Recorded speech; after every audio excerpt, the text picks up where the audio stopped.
যারা স্কুল ও কলেজের শিক্ষার্থীরা রয়েছে তোমাদের রমজানে ছুটি দেওয়ার পরও আবার জরুরি ঘোষণা রয়েছে শিক্ষার্থীরা। তোমাদেরকে এই ভিডিওতে A to Z জানিয়ে দেবো, যেটা তোমাদের জানা অনেক বেশি জরুরি।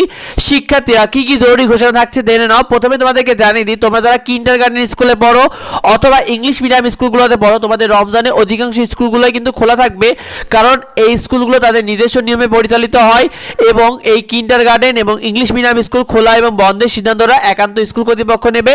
সেক্ষেত্রে তোমাদের স্কুলগুলোতে যোগাযোগ করবে শিক্ষার্থীরা। এরপরে রয়েছে তোমাদের যেসব স্কুলে রমজানের মধ্যে পরীক্ষার ঘোষণা দিয়েছিল বা রুটিন দিয়েছিল, অর্থাৎ অনেক স্কুলে দেখা গিয়েছে যে তোমাদের রমজানের মধ্যে পরীক্ষার ঘোষণা দিয়েছে বা রুটিন দিয়েছে, সেসব স্কুলগুলোতে রমজানে পরীক্ষা হবে নাকি বন্ধ থাকবে এটা স্কুল কর্তৃপক্ষ ঠিক করবে। সেক্ষেত্রে তোমাদের করণীয় হলো তোমাদের স্কুলে যোগাযোগ করা যে তোমাদের স্কুলে পরীক্ষা হবে নাকি পরীক্ষা বন্ধ হবে, এটা একটু তোমরা যোগাযোগ করে নেবে।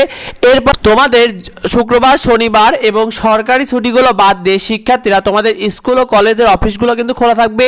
সেক্ষেত্রে তোমার স্কুলের বেতন বা ফর্ম ফিল আপ বা তথ্য সংক্রান্ত যাবতীয় কাজে কিন্তু তুমি যোগাযোগ করতে পারবে এই ক্ষেত্রে শিক্ষার্থীরা। তবে মাথায় রাখবা শুক্রবার, শনিবার এবং সরকারি ছুটিগুলো বাদ দিয়ে তুমি সেই সংক্রান্ত তথ্যগুলো বা সুযোগটা পাবে শিক্ষার্থীরা।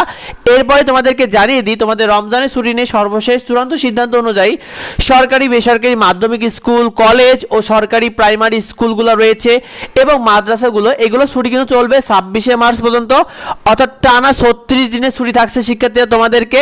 তোমাদের ছুটির তালিকায় কিন্তু 26 দিন দেখানো হচ্ছে। এটার মূল কারণ হলো শুক্রবার শনিবার যতগুলো পড়েছে, অর্থাৎ 19শে ফেব্রুয়ারি থেকে 26শে মার্চ পর্যন্ত যতগুলো শুক্রবার শনিবার পড়েছে সবগুলোকেই কিন্তু ছুটির তালিকা থেকে বাদ দেওয়া হয়েছে, যার কারণে তোমাদের ছুটির তালিকায় 26 দিন দেখানো হচ্ছে। তবে তোমাদের মূল ছুটি কিন্তু টানা 36 দিন পড়ছে শিক্ষার্থীরা। তো এই বিষয়টা বেশি বেশি করে বন্ধুদের মধ্যে শেয়ার করে দাও, কারণ এই বিষয়টা অনেকেরই জানা জরুরি। তাই বেশি বেশি করে শেয়ার করে দাও। তোমার পরবর্তী আপডেটগুলো পেতে অবশ্যই আমাদের সাথে যুক্ত হও। যদি কিছু জানার থেকে অবশ্যই ভিডিওতে কমেন্ট করো। দেখা হয় পরবর্তী ভিডিওতে। ধন্যবাদ সবাই।